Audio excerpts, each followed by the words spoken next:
Brahms here, coming to you live from Surprise in Arizona. Hope you're having a super fantastic, sparkling day. Welcome to Before the Dirt Nap podcast number 2043. Getting up there in numbers. And tonight we are talking about family mysteries, how to solve genealogy puzzles. But first of all, I have to give a shout out because today in New Zealand is my parents' 60th. That's a 6 and a 0 wedding anniversary. So I just want to give a shout out to them. I hope they're having a super fantastic sparkling day. They are currently on a hike. Hang on. Yeah, they're currently on a hike. I'm just trying to remember how many hours. The hike was meant to be like 3 hours. They're hiking into a lake. They're going to have lunch at a lake. And then they're hiking back out again. There's meant to be some little, maybe a side trip as well before they get back to their motel. But, and it all they started taking off on trips for milestone birthdays and anniversaries because their daughter kind of surprised them a couple of times for their 50th birthdays and then for their 30th wedding anniversary. So it was 30 years ago that we celebrated their 30th wedding anniversary with a big surprise party. Yes. I haven't pulled another surprise. Well, hang on, did I? I did pull another surprise on them after that when Brad and I arrived in town 24 hours early. Tried to tell my nephew, my oldest nephew, that we told the pilot that we had very important people waiting for us at Auckland Airport. So could he please step on it? Yeah, he just looked at me and went, "You're right." He didn't believe a word I had to start. Hey, I tried. You can't pull wool over that kid's eyes. Now he's in his 30s. Oh my gosh. So yeah, he was he 1 or 2 when my parents celebrated their 30th. He was at my parents' 30th wedding anniversary, but he was only maybe 1 or 2 years old at the time. So yeah, time flies. So, but yeah, I have most amazing, everybody has amazing parents. Mine are amazing to me. And I'm super, super blessed to have them as my parents. And the stuff they've put up with from me and my brothers over the years. I just give kudos to the fact that they are very strong in their faith. They are very strong in their love for each other. And they stand by each other through thick and thin. No matter what us kids would throw at them, they would stick together. And they did an awesome job of raising us. Yes, we moved a lot. And my mother, I don't think, realized that we moved a lot until one day I told her just how many schools I'd actually been to. And she didn't believe me until I rattled them all off. And then she just turns around and says, "Oh, what horrible parents you have." And I'm like, "No." We were a very close-knit family growing up because of our constant moving and everything else. But my parents also gave us the gift of travel. They took us around different places in New Zealand based on where we were living, where we would go for different trips and things. And, there was a lot of trips to go visit relatives and that sort of stuff because we grew up close with our cousins.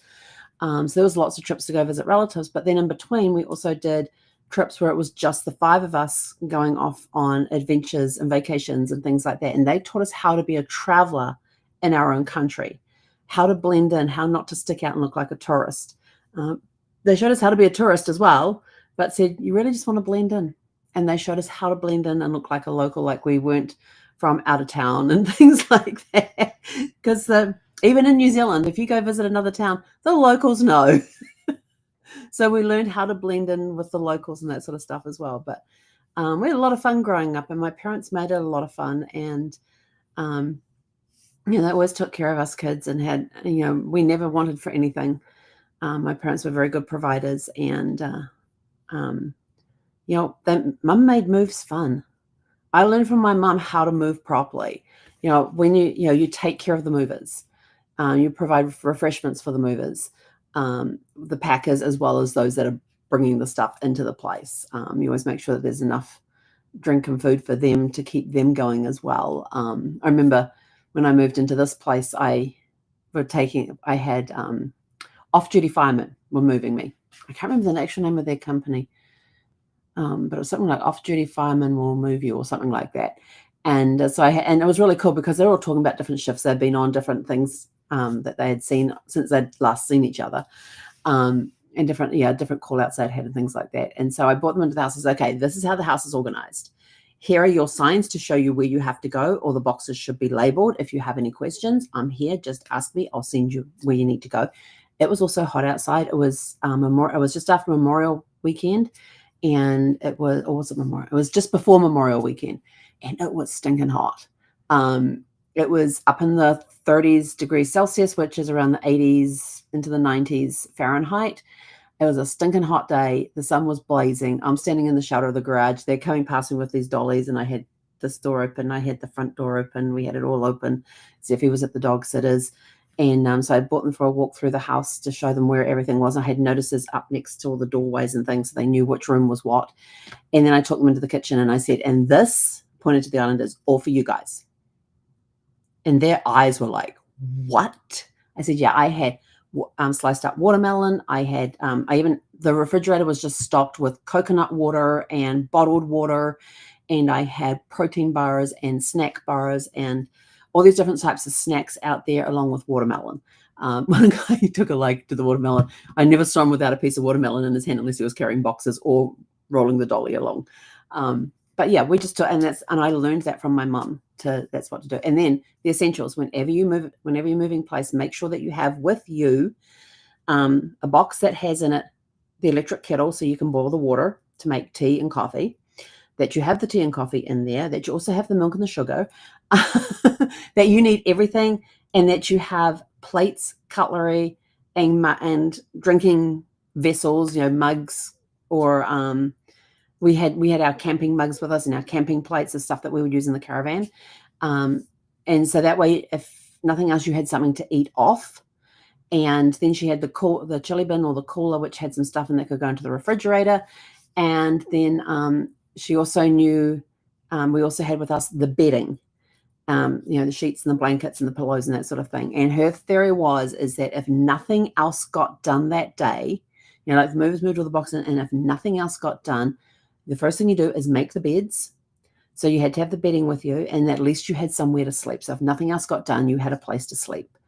And then you also had the kitchen box, which had the kitchen utensils and stuff in it, just what you needed, so that you had something to eat off and something to prepare food with. Well, actually, fish and chips worked out really well on those nights. Those were always good fish and chip nights. And then we had the toiletries as well. So we had the essentials. So if nothing else got done, we could have a shower and have a shower or a bath, and we had towels to dry off with. We had clothes with us anyway. We had beds to sleep in, and we had stuff that we could. And she also had a loaf of bread with us too. And did she have the toaster with us? I don't think she had the toaster with us, but we had a loaf of bread with us and just the essentials there, so we could make sandwiches if we wanted to. She had it all set up, so if nothing else got done, we could eat, we could clean, and we could sleep. That was it. Everything else took time, but it was great. And my dad was very good in the garage, and I'd go out there and spend things. And there's times I still forget names of tools. It's the thingamabob and the whatchamacallits and the hooflungdungies and the. So, but yeah, my dad taught me a lot in the garage, and we really had a great upbringing. I know we gave my parents hell during our upbringings and things, and what kid doesn't? We would rebel, would argue with our parents, would argue with our siblings, but our parents always maintained that unity, and they've been doing it for 60 years, and now they've got grandkids and great grandkids, and it's just so much fun to see them now and enjoying their life, and they have the biggest servants' hearts you could ever be. And I'm supposed to be talking about family mysteries. I'm talking about my parents. But it's their anniversary. What else can I say? They met. Mum was a nurse.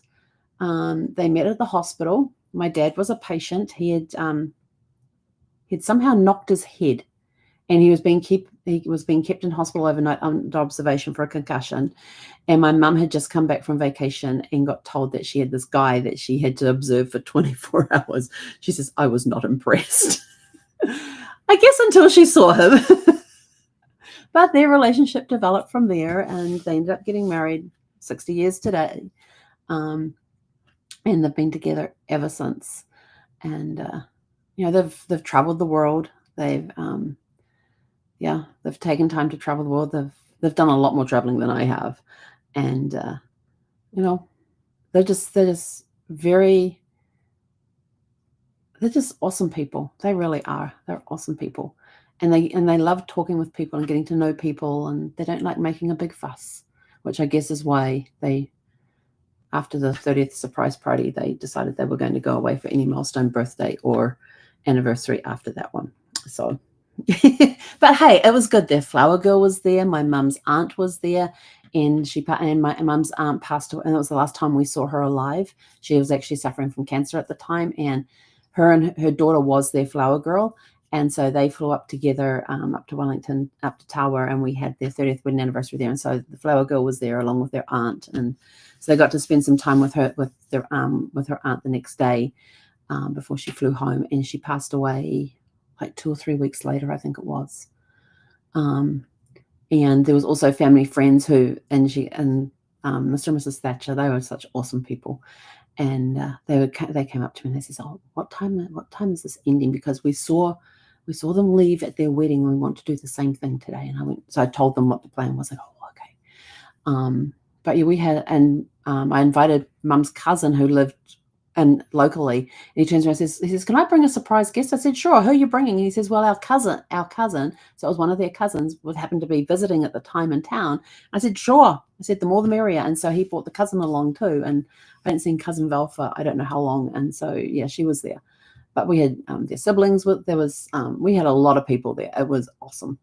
But yeah, that was the last time I got to celebrate their milestone anniversaries, was their 30th.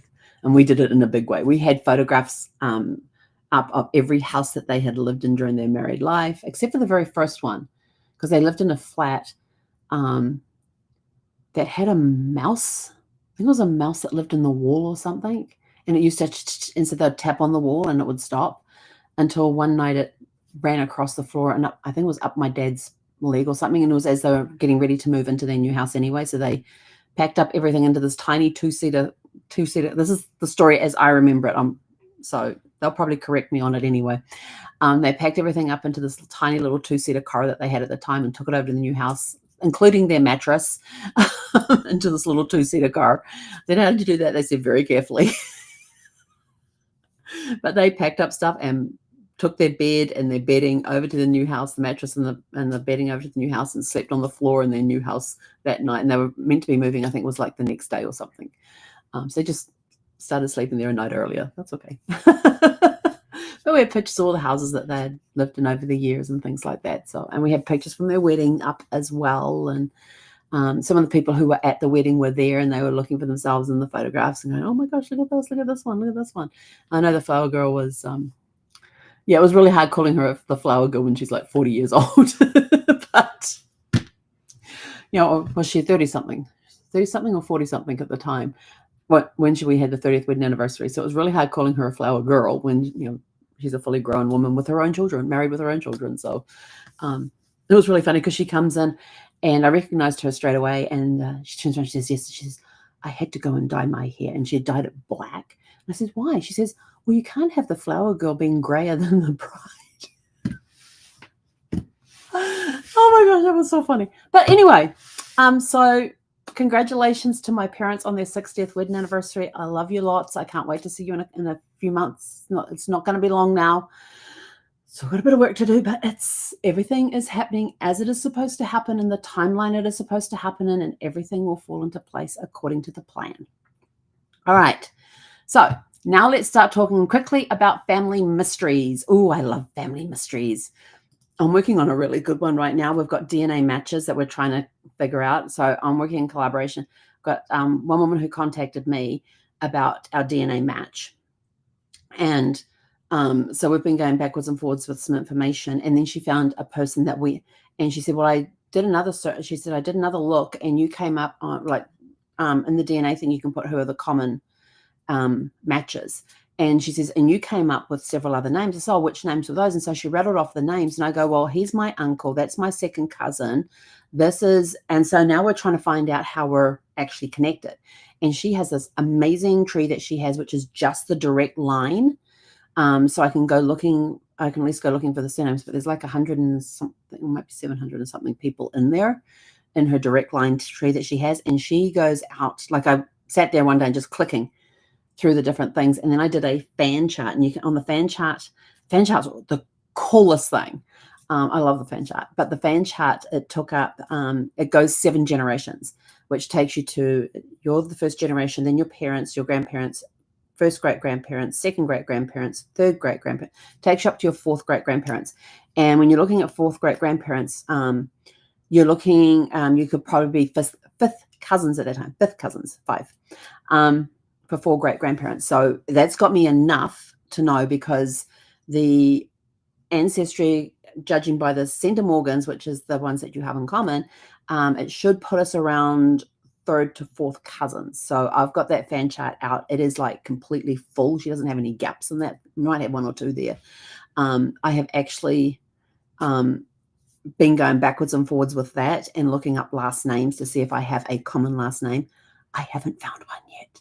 So I'm wondering, because there's a few places where with the on the female line where she has unknown as the last name because she doesn't know what their name is. So I'm wondering if our connection comes in on one of those unknowns, and that could be where our connection is. But she said that she found with one of the guys that we have in common, who is, I think he's might be like a second or third cousin to me.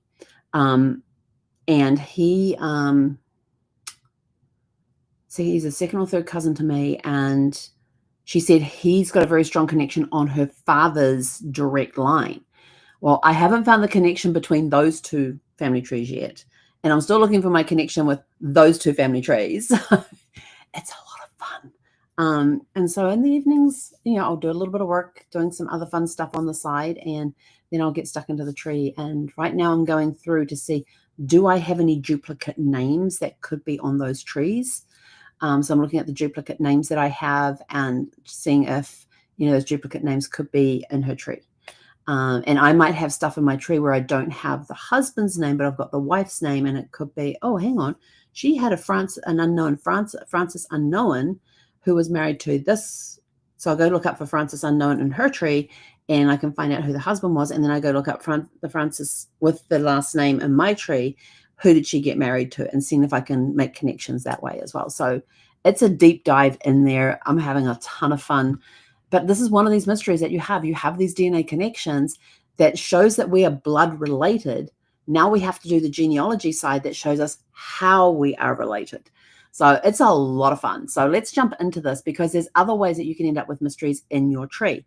Like, have you ever had a brick wall in your family research? Maybe an ancestor who vanished, a mystery name change, or a family legend that you can't confirm.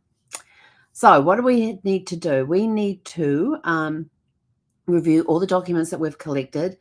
A small detail may have been overlooked. So go back through the documents that you already have. Who's the person you're trying to find? Look at all the documentation and everything that you have for that one person. Check census records year by year to spot name changes or household shifts. On the census has the enumerator written their name down incorrectly. So it could be that. Have they shifted from one area to another?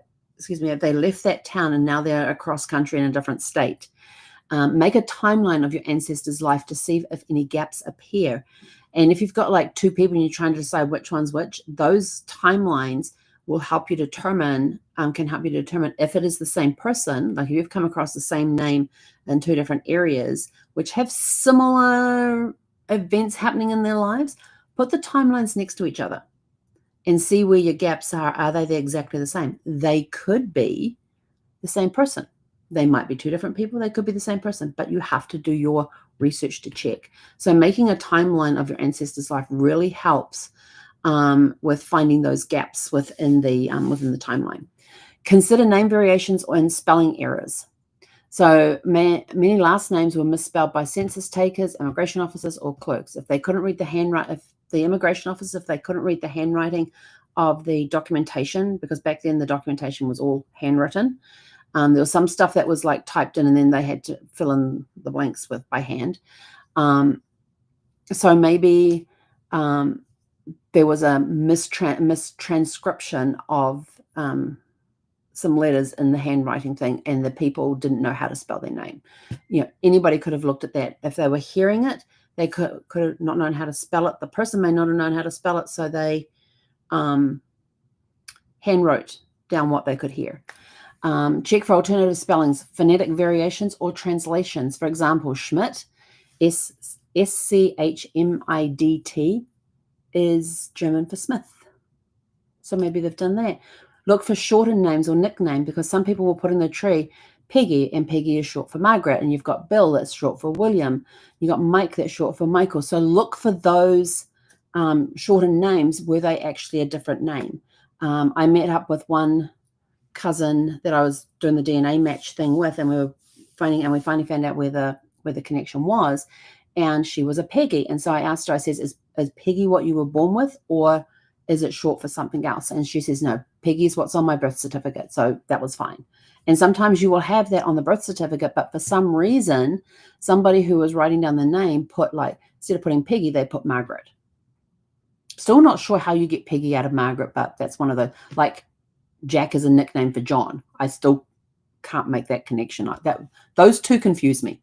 There are other names like that as well where I get confused. It's sort of like, how do you get Peggy out of Margaret, and how do you get Jack from John? They're both 4 letters. Why can't you just call them John? Why are you calling them Jack when they're actually John? There's just little things like that that just I come across in genealogy, and I'm like, why? Harry is a nickname for Henry. And I'm just sort of like, they're the same number of letters. Why? Makes no sense. You can search records beyond the vital documents. So instead of looking just for birth, deaths, and marriage certificate entries and things like that, baptismal records, look for land deeds, probate records, wills, court cases. They will often hold little family details, even newspapers. Oh, I love newspapers. You can even find stuff in newspapers that may mention family feuds, marriages, or business dealings. And here's a really cool thing. You might find a family feud. So if you find a family feud, look for people who used to be part of that family. Did they move out of the area because of the feud taking place? Like, you've got the big, what's that big one that was West Virginia and Kansas? Hatfield McCoy. So were there some people who were related to those that were actually involved with the feud, who had nothing to do with the feud, but they were sort of like, we ain't dealing with this, we're out of here. And when they left, they changed their name. They moved to another state and changed their name because they didn't want to have anything to do. They didn't want to be related back to what was going on in that border area. So there's stuff like that could have caused them to move as well.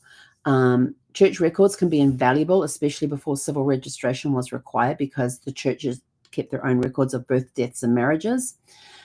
Use the FAN method, and FAN stands for friends, associates, and neighbors. If your ancestor is missing, research who lived nearby. If you're looking at a census thing, look at the pages before and after where your ancestors were mentioned on. In Ancestry, there's a little button on there. If you're looking at somebody in your family, or that you think maybe in your family, there's a little button that says show the neighbors, and then it will list the neighbors in the order that the enumerator visited, which is really cool, because maybe there's a trend there. It might be like families are living in the area together, and you can see that. Look for witnesses on marriage records. That's a really cool one. A lot of people overlook the witnesses on a marriage records. The witnesses could have been a cousin, could have been a sibling, it could have been a parent. Look at the witnesses on marriage records, land deeds, and baptisms. Now on was it baptisms? And wills, look at who witnessed the wills as well, because on the wills, they had a law that anybody mentioned in the will could not be a witness to the will. So it had to be somebody completely. So who witnessed those documents? And there was something about land deeds as well, where you couldn't have anybody who lived on the land witnessing it. It had to be somebody who lived in a neighboring farm and things like that. Baptism, sometimes they will list people who attended, very rarely, that listed baptisms as well. They'll have a list of people who may be there. It might be written in the family Bible. It might be written on a journal somewhere. So look for those. Check military pension records. They often include birthplaces, physical descriptions, and next of kin. And another place that you can check, which I totally forgot to put on this list, is the Social Security. They have a file that is called, oh shoot, what's that file called? Something in claims. It's not, there's two types of Social Security records that you will find in Ancestry. One is just the Social Security. Here is their name, here is their number, here was when it was issued, here's when they died. Then there is another one. I'm trying to remember the name of it. It's an A word, and claims. It's a word that begins with A. It's a long word that begins with A, and then it's got and claims. And when you look at that one, it will show you if they change their name at any time, when they changed their name and what they changed it to. It will also list their parents in there, along with when they were born, when they died, where they last lived. Okay, this is gonna, let me go and have a look on the main page.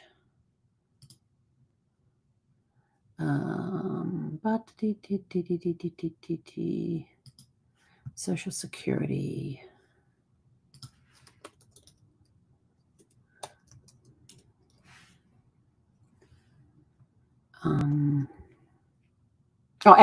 U.S. Social Security Applications and Claims Index from 1936 to 2007. In that document, it will show you, so the normal SSDI index, the Social Security, can't remember what the D stands for, index, will just show you the basics: name, when the Social Security number was issued, what the number is, and date of birth and date of death. The Security Applications and Claims Index, it leaves off, and it has things such as birth date, the parents' names extracted from information files with the Social Security Administration through applications. Let's see, what does it officially say here? The Social Security Administration Death Master File contains information on millions of deceased individuals with U.S. Social Security numbers whose death were reported to the Social Security Administration. Birth years for the individuals listed range from 1875 to last year. This index is for 2014. This is the Social Security Death Index. And so this goes from 1835 through to 2014 for when they died between those periods. Information in these records includes name, birth date, death date, and last known residence. Then you have the Social Security Applications and Claims Index, which goes from 1936 through to 2007. It has not only the stuff that's on the death index, it also will have the names of the parents on there. It will have any name changes on there and the dates and the year that the name changed. I think I've actually seen it with the actual date. So it's a very good document to have a look at because it includes any name changes against that Social Security number. So that's always a good one. And I have found adoptions that way because it would have their original thing, and then it had what they changed their name from and to, and you knew there was an adoption in the family, you just didn't know where it was, and this will tell you. It doesn't actually say adopted, it just shows the name change and when it happened. So that's always a good thing to go and look at too, is the Social Security Applications and Claims Index. Check military records, the pension records, because they'll include the birthplace, the physical description, and next of kin. And then check the Social Security applications and claims if you're here in the United States, and they were there as well. Let's see, using DNA testing to solve identity mysteries. When a paper record fails, DNA can help. If you hit a dead end, DNA may confirm or challenge family relationships. DNA testing helps uncover unknown or misattributed parentage. So it's showing everything by blood. Ethnicity estimates that don't match expected origins. I have seen that happen. Oh, we're from Italian. We've got all this Italian blood in me, but then it turns out that they're not. They have no Italian blood in them, but maybe they do. Connection to biological relatives you never knew existed. So this is when some people find out that their parents may not be their parents.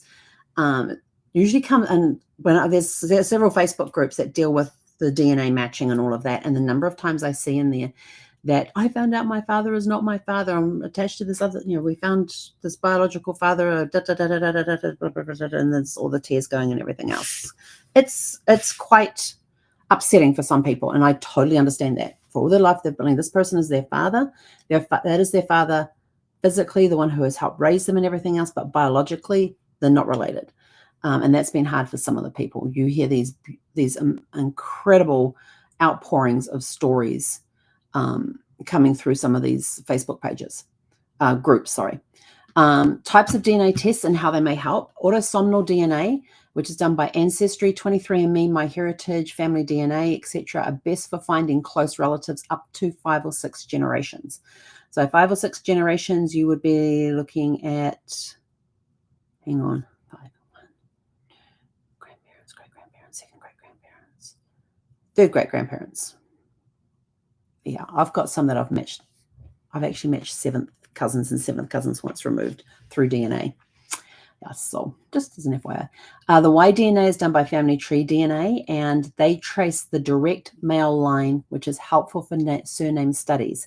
So the Y DNA is passed from father to son, father to son, father to son, never in the female line. The Y doesn't change. The Y DNA very rarely changes, so you can trace it back thousands of years. Then you have the mitochondrial DNA, and quite often it's written as a small m, a small t, and then DNA as capitals. And this traces the maternal line, often used for deep ancestry. It is also used by the military to help identify bodies as well. The mitochondrial is. Mitochondrial is done through Family Tree DNA as well. They test for that, and that one again very rarely changes over time. So you can trace that maternal line back to what they call your Eve, like the way you can trace back to your Adam. So if you need to, so if you are an all-female family, like all girls as your siblings, you have no brothers, and your father has passed, and you want to trace back his line, you want the closest male relative, usually an uncle or a cousin, can help with that Y DNA tracking on that side of things. So it's actually quite fun and very interesting looking at things. So the autosomal DNA is best for finding up close, and that's one that also looks at the ethnicity as well. How to work with DNA matches. Sort your matches by known relatives to identify unknown connections. So like it came up and told me that my aunt was my half-sister, and I says, no, she's not my half-sister, she's my aunt. So she was very easy to put in place. And my uncle, did he end up with a... And that was my aunt on my mum's side. And then my uncle on my dad's side showed him as a first cousin. It was weird. But this is Ancestry taking those little centimorgans and trying to put them into little slots. And it doesn't always work that way. But you can sort matches by known relatives to identify unknown connections. You can use shared match tools to cluster relatives into family groups. So like there's one where I've got... I was looking at a name tonight, and it's a similar name that's in this big tree that we're trying to find this match to, the latest one I'm working on. And I thought, oh, that name's in my tree. That name's in her tree. I wonder if that person is in her tree. So then I looked up that surname in our matches, our DNA matches, searched by surname, and it came up with mother and son and, mother and 2 sons. It's like, sweet. So I could actually put them into a cluster because they're part of that group. And then as I find out how they fit into the tree, I can pull in the other relatives that are in close proximity to them as well. Also reach out to the DNA matches with a polite research-based message to collaborate. Hey, I've done these ones where I sit there and I go, okay, I've come across you in my DNA matches. You don't know me. I've come across you in my DNA matches. And so I was just wondering if we could collaborate to find out how we are related.